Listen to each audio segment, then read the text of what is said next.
নমস্কাৰ দৰ্শকসকল ৰাহুল গান্ধীৰ জাতি কি ৰাহুল গান্ধী কি জাতিৰ ৰাহুল গান্ধী হিন্দু নে মুছলমান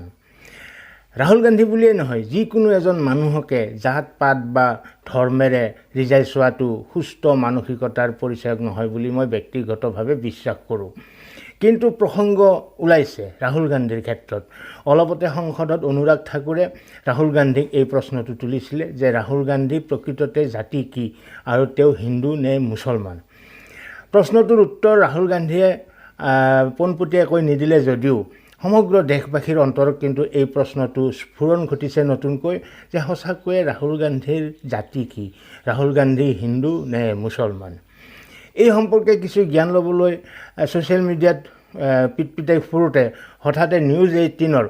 পাৰ্থ বৰাই কৰা এটা ভিডিঅ' মোৰ দৃষ্টিগোচৰ হ'ল পাৰ্থ বৰা ডাঙৰীয়া এগৰাকী জ্যেষ্ঠ সাংবাদিক তেখেতে খুব সুন্দৰভাৱে ৰাহুল গান্ধীৰ জাত পাত আৰু ধৰ্মৰ বিষয়ে বিশ্লেষণ কৰিছে ভিডিঅ'টোত মই ভাবিলোঁ যে পাৰ্থ বৰাৰ এই ভিডিঅ'টো মোৰ চেনেলৰ দৰ্শকসকলৰ কাৰণেও আগবঢ়াওঁ সেইভাৱে লৈ আহিলোঁ পাৰ্থ বৰাই যেন দায় দোষ নধৰে তেওঁৰ ওচৰত ক্ষমাপ্ৰাৰ্থী মই আহক পাৰ্থ বৰাইনো কি বিশ্লেষণ দাঙি ধৰিছে ৰাহুল গান্ধীৰ ধৰ্ম কি জাত পাত কি এই সন্দৰ্ভত আৰু মই মোৰ অপিনিয়ন ভিডিঅ'টোৰ একেবাৰে শেষত ব্যক্ত কৰিম ৰাহুল গান্ধীৰ জাতি বা ধৰ্ম কি আমি ইতিহাসৰ কিছু পৃষ্ঠা লুটিয়াব লাগিব এই প্ৰশ্ন উত্তৰ বিচাৰিবলৈ আমি যাব লাগিব জৱাহৰলাল নেহৰুৰ প্ৰসংগলৈ জৱাহৰলাল নেহৰু ভাৰতৰ প্ৰথমগৰাকী প্ৰধানমন্ত্ৰী আছিল এগৰাকী কাশ্মীৰী পণ্ডিত অৰ্থাৎ লগুণ লোৱা ব্ৰাহ্মণ বা জনেউধাৰী ব্ৰাহ্মণ বুলি হিন্দীত যাক কোৱা হয় তেওঁলোক কাশ্মীৰী পণ্ডিত অৰ্থাৎ জৱাহৰলাল নেহৰুৰ পূৰ্বপুৰুষৰ স্থান আছিল কাশ্মীৰ 17শ শতিকাত জৱাহৰলাল নেহৰুৰ পূৰ্বপুৰুষ স্থানান্তৰ হৈছিল দিল্লীলৈ ৰাজ কল নামৰ এজন ব্যক্তি কল উপাধি আৰু নাম ৰাজ কল নামৰ এজন ব্যক্তি 17শ শতিকাত স্থানান্তৰ হৈছিল দিল্লীলৈ তেওঁৰ পৰিয়ালৰ সৈতে আৰু তেওঁই নেহৰুৰ পূৰ্বপুৰুষ যি দিল্লীলৈ স্থানান্তৰ হৈছিল আৰু দিল্লীত এটা নহৰৰ পাৰত তেওঁলোকে বসবাস কৰাৰ কাৰণে তেওঁলোকৰ উপাধি নেহৰু হৈছিল জৱাহৰলাল নেহৰুৰ পূৰ্বপুৰুষ বহুকেইজনে নেহৰু কল দুইটাই উপাধি লিখিছিলে কিন্তু মতিলাল নেহৰুৰ পিতৃ গংগাধৰ নেহৰুৰ পৰাই তেওঁলোকে কল উপাধি লিখা পৰিহাৰ কৰিছিল আৰু নেহৰু উপাধি লিখিবলৈ আৰম্ভ কৰিছিল গংগাধৰ নেহৰুৰ পুত্ৰ মতিলাল নেহৰুৰ পুত্ৰ জৱাহৰলাল নেহৰু মতিলাল নেহৰু কালক্ৰমত এলাহাবাদলৈ গৈছিল বা মতিলাল নেহৰুৰ পূৰ্বপুৰুষে এলাহাবাদলৈ স্থানান্তৰ হৈছিল মতিলাল নেহৰু এজন অধিবক্তা আছিল এলাহাবাদ উচ্চ ন্যায়ালয় স্থাপন হৈছিল 1866 চনত যেতিয়া 1857 চনত ইষ্ট ইণ্ডিয়া কোম্পানীৰ পৰা দিল্লীৰ শাসনভাৰ ৰাণীৰ হাতলৈ গৈছিলে তাৰ পিছত ভাৰতবৰ্ষত 4খন উচ্চ ন্যায়ালয় স্থাপন কৰা হৈছিলে মাদ্ৰাজ প্ৰেচিডেন্সিত এখন এলাহাবাদত এখন কেলকাতাত এখন আৰু বম্বেত এখন তেতিয়া বম্বে প্ৰেচিডেন্সি 4খন আৰু এলাহাবাদৰ যি উচ্চ ন্যায়ালয় সেই উচ্চ ন্যায়ালয়ৰ অধিবক্তা আছিলে মতিলাল নেহৰু তাৰ পিছত জৱাহৰলাল নেহৰুৱে ইংলেণ্ডত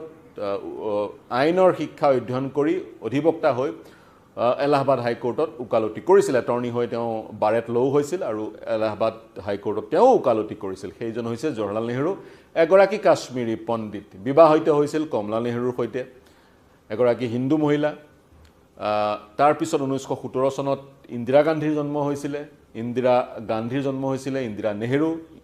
আৰু ইন্দিৰা নেহৰু বিবাহ পাশত আবদ্ধ হৈছিল ফিৰোজ গান্ধীৰ সৈতে যি ফিৰোজ গান্ধীৰ জন্ম হৈছিল 1912 চনত ইন্দিৰা গান্ধী আৰু ফিৰোজ গান্ধীৰ জন্ম হৈছিলে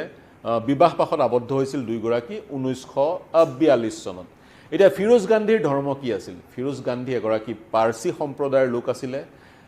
ফিৰোজ গান্ধীৰ পূৰ্বপুৰুষ গুজৰাটত আছিলে প্ৰথমতে কাৰণ পাৰ্চী সম্প্ৰদায়ৰ লোকসকল স্থানান্তৰ ভাৰতবৰ্ষলৈ যেতিয়া আহিছিলে নিজ দেশ ত্যাগ কৰি তেতিয়া তেওঁলোক অসমত প্ৰৱেশ কৰিছিল গুজৰাটৰ চুৰাট হৈ ফিৰোজ গান্ধীৰ পূৰ্বপুৰুষ বা পিতৃ স্থানান্তৰ হৈছিল বম্বেলৈ বম্বেতে ফিৰোজ গান্ধীৰ জন্ম ফিৰোজ গান্ধীৰ পূৰ্বপুৰুষৰ উপাধিটো আছিল ঘেণ্ডি GHANDY এটা পাৰ্চী উপাধি ফিৰোজ গান্ধীৰ পিতৃৰ মৃত্যুৰ পিছত ফিৰোজ গান্ধীয়ে কিছুদিন মাতৃৰ সৈতে বম্বেত আছিল তাৰপিছত মাতৃৰ ভগ্নী অৰ্থাৎ মাহীয়েকৰ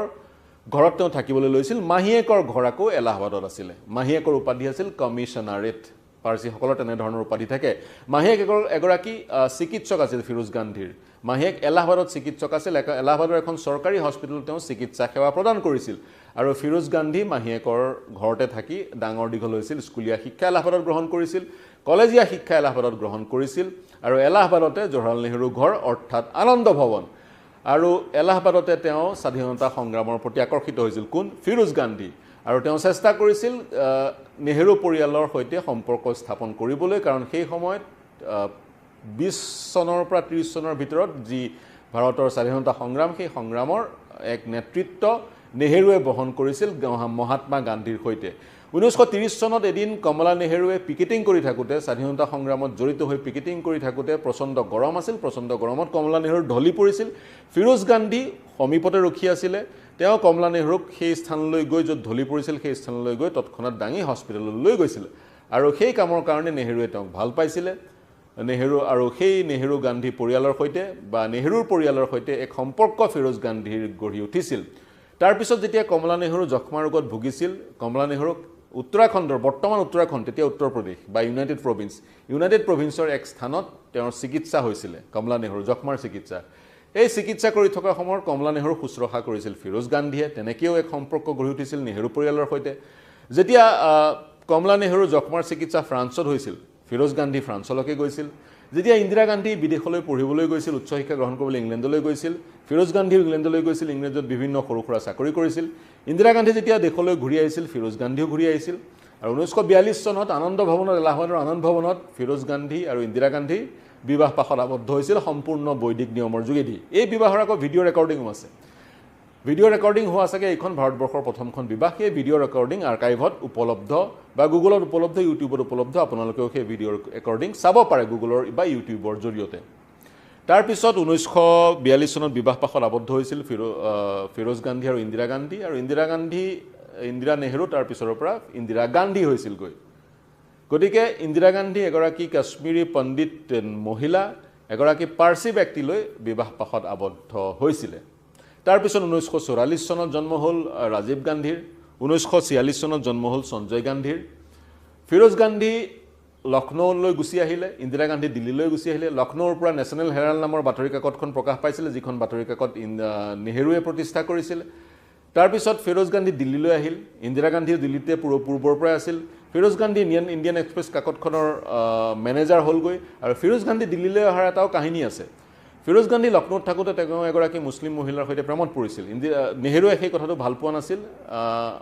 সেইকাৰণে তেওঁক লক্ষ্ণৌ ত্যাগ কৰিবলৈ নিৰ্দেশ দিছিল বা লক্ষ্ণৌ ত্যাগ কৰাই তেওঁক লক্ষ্ণৌৰ পৰা দিল্লীলৈ প্ৰেৰণ কৰিছিল আৰু সেই সময়ত ইণ্ডিয়ান এক্সপ্ৰেছৰ স্বত্বাধিকাৰী আছিল ৰামনাথ গোয়েংকাক অনুৰোধ জনাই নেহৰুৱে ফিৰোজ গান্ধীৰ কাৰণে ইণ্ডিয়ান এক্সপ্ৰেছত এটা চাকৰি যোগাৰ কৰিছিল যি কি নহওক তাৰ পিছত ভাৰত স্বাধীন হৈ প্ৰথমটো লোকসভা নিৰ্বাচন হ'ল 51-52 চনত ফিৰোজ গান্ধী সাংসদ হ'ল তিনিবাৰকৈ সাংসদ 1955 চনৰ মানলৈকে তেওঁ বেক বেঞ্চাৰ আছিল সদনৰ মজিয়াত লোকসভাৰ মজিয়াত বৰ বিশেষ কথা বতৰা কোৱা নাছিল 55 চন মানৰ পৰা তেওঁ ভাষণ দিবলৈ আৰম্ভ কৰিলে আৰু উদাত্ত কণ্ঠৰে ভাষণ দিবলৈ আৰম্ভ কৰিলে আৰু চৰকাৰৰ বহু নীতিৰ বিৰোধিতা কৰিবলৈ আৰম্ভ কৰিলে 60 দশকত ফিৰোজ গান্ধীৰ মৃত্যু হ'ল 1966 চনত ইন্দিৰা গান্ধী প্ৰধানমন্ত্ৰী হ'ল 1966 চনত ৰাজীৱ গান্ধী ইন্দিৰা গান্ধীৰ ডাঙৰ ল'ৰা প্ৰথম পুত্ৰ তেওঁ ইংলেণ্ডলৈ পঢ়িবলৈ গ'ল ইংলেণ্ডলৈ পঢ়িবলৈ গৈ সাক্ষাৎ হ'ল এণ্টনিঅ মানিঅ সোনিয়া গান্ধীৰ ইটালীৰ পৰা তেওঁ ইংলেণ্ডলৈ পঢ়িবলৈ গৈছিল ৰাজীৱ গান্ধীয়ে কেম্ব্ৰিজত পঢ়িছিল আৰু সোনিয়া গান্ধী অৰ্থাৎ এণ্টনিঅ মানিঅই ফ্লাই বাই নাইট ইংলিছ স্পিকিং কোৰ্ছ এটাত তেওঁ শিক্ষা গ্ৰহণ কৰিবলৈ গৈছিল গতিকে সেই ধৰণে তেওঁলোক দুজনৰ মাজত বন্ধুত্ব হ'ল বন্ধুত্বই প্ৰেমৰ সম্পৰ্কলৈ ৰূপান্তৰ হ'ল তাৰপিছত 1968 চনত ৰাজীৱ গান্ধী আৰু এণ্টনিঅ মানিঅৰ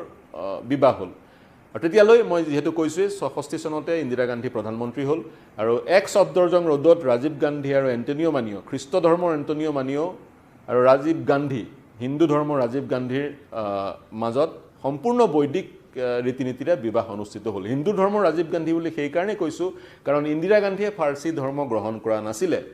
ভাৰতবৰ্ষত সচৰাচৰ দেখা যায় পুৰুষ প্ৰধান সমাজত সন্তানে পিতৃৰ যি উপাধি বা ধৰ্ম গ্ৰহণ কৰে কিন্তু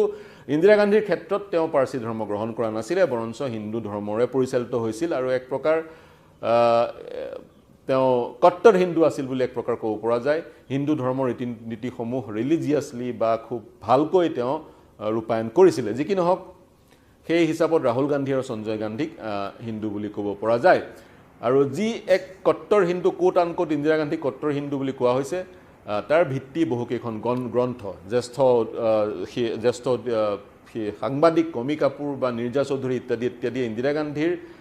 হিন্দু ধৰ্মৰ প্ৰতি আনুগত্যৰ সন্দৰ্ভত বিভিন্ন গ্ৰন্থ প্ৰকাশ কৰি থৈছে ইন্দিৰা গান্ধী কট্টৰ হিন্দু বুলি ক'ব লাগিব সেই সময়ত 70 দশকত ইমাৰ্জেন্সি সময়ত RSSৰ যি নেতৃত্ব আছিল ইমাৰ্জেন্সিৰ আগে আগে ইণ্ডিয়া পাকিস্তানৰ যুদ্ধৰ সময়ত RSSৰ নেতৃত্বয়ো ইন্দিৰা গান্ধীক বহুত বড়ি হিন্দু হে বুলি কৈছিলে ইন্দিৰা গান্ধীয়ে বহুকেইজন হিন্দু ধৰ্মৰ যি ধৰ্মগুৰু বাবা দেৱৰাহা বাবা ৰজনীশ ইত্যাদিৰ সৈতে সুসম্পৰ্ক ৰাখিছিলে কংগ্ৰেছৰ যি প্ৰতীক প্ৰথমতে গৰু আৰু গৰু পোৱালি আছিল সেই প্ৰতীক পিছলৈ হাতৰ চিহ্ন হৈছিল যি আজিও হাতৰ চিহ্ন প্ৰতীক হাতৰ চিহ্ন কৰিবলৈ পৰামৰ্শ দিছিল বাবা দেহৰামা নামৰ এজন হিন্দু ধৰ্মগুৰুৱে আৰু সেই পৰামৰ্শ অনুযায়ী কংগ্ৰেছ দলৰ প্ৰতীক হাতৰ চিহ্ন হৈছিল ৰাজনৈতিক প্ৰতীক বা নিৰ্বাচনী প্ৰতীক হাতৰ চিহ্ন হৈছিল বাবা ৰজনীশৰ সৈতেও সম্পৰ্ক বজাই ৰাখিছিল ইন্দিৰা গান্ধীয়ে প্ৰতিদিনে পূজা কৰিছিলে 108 বিধ ফুল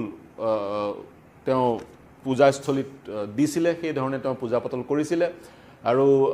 অপাৰেশ্যন ব্লু ষ্টাৰৰ পিছত তেওঁ মহামৃত্যুঞ্জয় পূজাও অনুষ্ঠিত কৰিছিল আৰু 1980 চনত জয়ী হৈ যেতিয়া তেওঁ পুনৰ প্ৰধানমন্ত্ৰী হৈছিল তেতিয়া তেওঁ পুনৰ এক সফদৰজং ৰোড যিটো প্ৰধানমন্ত্ৰীৰ কোৱাৰ্টাৰ প্ৰধানমন্ত্ৰীৰ বাসগৃহ সেই বাসগৃহটো শুদ্ধি কৰিছিলে কাৰণ সেই বাসগৃহটোত আগৰ 3টা বছৰ প্ৰধানমন্ত্ৰী হৈ আছিল মুৰাৰজী দেশাই প্ৰধানমন্ত্ৰী দেশাই গতিকে প্ৰধানমন্ত্ৰী দেশাই সেই ঘৰটোত 3 বছৰ থকাৰ কাৰণে ইন্দিৰা গান্ধীয়ে সেই ঘৰটোত শুদ্ধিকৰণ কৰিছিল আৰু উত্তৰাখণ্ড বা চৰাই নদীৰ সমীপৰ বহু মন্দিৰত তেওঁ অনুদান আগবঢ়াইছিল বা সেই ধৰণৰ কাম-কাজবোৰ ইন্দিৰা গান্ধীয়ে কৰিছিলে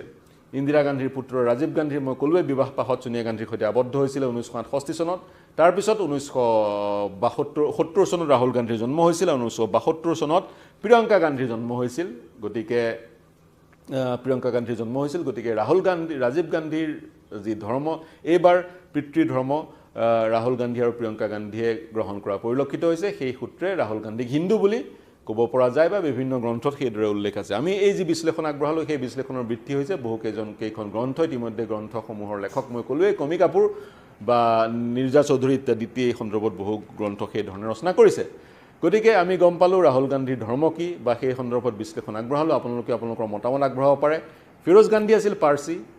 ইন্দিৰা গান্ধী হিন্দু ইন্দিৰা গান্ধীয়ে ফিৰোজ গান্ধী স্বামীৰ ধৰ্ম গ্ৰহণ কৰা নাছিলে হিন্দু ধৰ্মৰে পৰিচালিত হৈছিল ৰাজীৱ গান্ধীয়ে মাতৃ ধৰ্মলৈ হিন্দু ধৰ্মৰে পৰিচালিত হৈছিল ৰাজীৱ গান্ধীৰ পত্নী এণ্টনিঅ'মানি অৰ্থাৎ সোনিয়া গান্ধী খ্ৰীষ্ট ধৰ্মৰ আছিলে কিন্তু সম্পূৰ্ণ বৈদিক নিয়মেৰে এক সফদৰজং ৰোডত বিবাহ পাশত দুয়ো আবদ্ধ হৈছিলে তাৰ পিছত ৰাহুল গান্ধীৰ জন্ম হ'ল 1972 চনত প্ৰিয়ংকা গান্ধীৰ 1972 চনত ৰাহুল গান্ধীয়ে পিতৃ ৰাজীৱ গান্ধীৰ ধৰ্ম গ্ৰহণ কৰিলে আৰু সেই ধৰণে তেওঁ পৰিচালিত হৈছে তেওঁ বিভিন্ন মঠ মন্দিৰো ভ্ৰমণ কৰা পৰিলক্ষিত হয় বিভিন্ন সময়ত তেওঁ নিজকে জনীয়ধাৰী হিন্দু বুলিও কয় গতিকে সেই বিশ্লেষণ আগবঢ়ালো চেষ্টা কৰিলো প্ৰথমটো প্ৰশ্নৰ উত্তৰ বিচাৰিবলৈ দৰ্শকসকল আপোনালোকে গম পালে ৰাহুল গান্ধী কি ধৰ্মৰ কি জাতৰ আচলতে মই আকৌ কওঁ যে মানুহৰ পৰিচয় কেতিয়াও জাতপাত বা ধৰ্ম হ'ব নোৱাৰে তথাপি প্ৰসংগক্ৰমে কিছুমান কথাৰ আমাৰ প্ৰয়োজন হয় যেনেদৰে ৰাহুল গান্ধী নিজেই কৈ আছে জাতিগত জনগণনা লাগে দেশত কোনটো জাতিৰ কিমান মানুহ আছে কোনটো সম্প্ৰদায়ৰ কিমান মানুহ আছে গতিকে ৰাহুল গান্ধীয়ে যেনেদৰে প্ৰয়োজন বোধ কৰিছে যে জাতিগত জনগণনা লাগে ঠিক তেনেদৰে আমিও হয়তো প্ৰয়োজন বোধ কৰিছোঁ ৰাহুল গান্ধীৰ জাত কি বা ধৰ্ম কি আন কোনোবাইও মোক বিচাৰিব ৰাতুল সৰণীয়াৰ ধৰ্ম কি জাত কি তাত হয়তো নিশ্চয় অপৰাধ নাই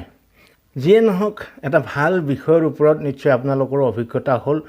যিসকলে জনা নাছিলে তেওঁলোকেও জানিলে ময়ো জানিলোঁ পাঠকবৰ্গক আমি ধন্যবাদ জনাইছোঁ আজিলৈ এৰিছোঁ আকৌ লগ পাম ধন্যবাদ